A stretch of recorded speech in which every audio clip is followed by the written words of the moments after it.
medo, ele é social. Veja bem, agora essa gravura, que diferença daquele furacão? Agora é um bicho-papão. E se você olhar, é uma produção de sombra, certo? Não existe. É um medo imaginário, mas que causa aquele pânico e aquele terror. E provavelmente tem uma descarga aí de adrenalina, sobe o cortisol, corta, bloqueia o raciocínio. E a gente diz às vezes quando tem pânico, eu sei que o medo é irracional, certo? Porque não tem motivo. Só que o nosso medo também é construído ao longo das nossas experiências ou da experiência do outro. Eu vou dar um exemplo. Eu fui mordida por cachorro aos 2 anos de idade. E eu tinha pânico de cachorro.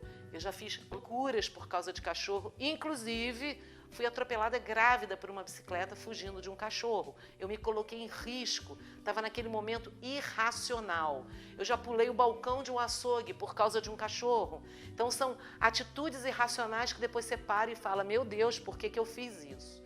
Ok, eu tive um cachorro que me mordeu. Ao longo da minha vida eu tive 3 filhos e a minha filha do meio nunca foi mordida por um cachorro. Mas ela começou a desenvolver o mesmo pânico que eu tinha. Ou seja, a minha experiência, a minha emoção, a minha memória era tão forte que eu consegui influenciá-la a ponto dela ter as mesmas sensações que eu. E aquilo nos preocupou muito porque uma vez ela também se pôs em risco, se machucou por causa de um cachorro e nós decidimos ter um cachorrinho. E aí eu continuei pensando sobre medo, pesquisando e eu percebi que a maioria dos nossos medos são sociais. Eles são construídos por histórias e experiências que nós vivemos e que não digerimos, talvez por não compartilhar com o pai e mãe, ou por aquele momento foi impactante. E na maioria das vezes eles são imaginários. Eu vou dar outro exemplo, eu sempre tive pavor de escuro, eu sempre fui uma menina muito medrosa. Eu tive um irmão que me assustava muito, ele era bem mais velho do que eu e gostava de pregar peça, como todo irmão, e desenvolveu alguns medos em mim. Inclusive da mulher loura, né? Voltei a urinar depois de grande, porque não ia ao banheiro, não levantava de madrugada, enfim. Mas o medo do escuro era uma coisa muito forte. Minha mãe sempre tinha que deixar uma luzinha para eu conseguir dormir e ir transitar pela casa se eu precisasse à noite. E meu filho nasceu, meu primeiro filho nasceu, e ele, ao longo do tempo, eu botava essa luzinha no quarto. E ele desenvolveu um medo dessa luz, o foco de luz. E começou a ter medo de qualquer foco de luz no escuro. Então, se eu fosse num aniversário com ele, eu tinha que ir embora na hora do parabéns, porque a vela acesa causava pânico.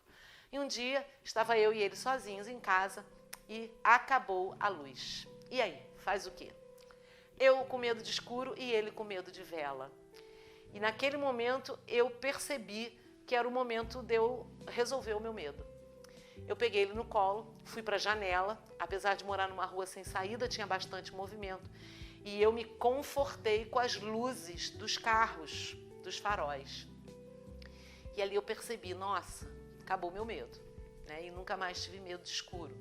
Então, quando a gente racionaliza, quando a gente pergunta por quê, qual a necessidade disso, e tem várias técnicas, né? A gente tem várias técnicas da programação neurolinguística que ajuda, né, a questão do medo e da ansiedade. A gente percebe quanto tempo a gente perde, quanto cortisol a gente produz desnecessariamente. E aí eu ouvi uma vez uma frase que eu achei fantástica para explicar o medo. Não é minha, eu li, não tem um autor que eu possa dar para vocês, mas achei extremamente interessante. E vou pegar o exemplo do cachorro de novo.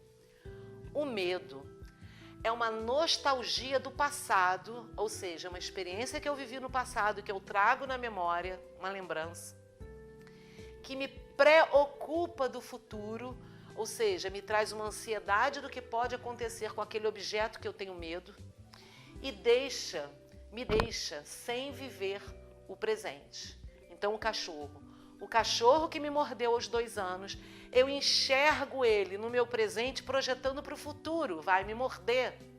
E deixo de viver a experiência com aquele cachorro do presente, que às vezes era um filhotinho, né? Às vezes o dono dizia, não faz nada, pode fazer carinho. Então aquele cachorro do passado me projeta para o futuro, me deixa não viver as experiências necessárias do presente. E é por isso que a gente precisa entender os nossos medos e resolver. Nós resolvemos, ganhamos um cachorrinho pequenininho, uma pup, e todo mundo perdeu o medo de cachorro na minha casa.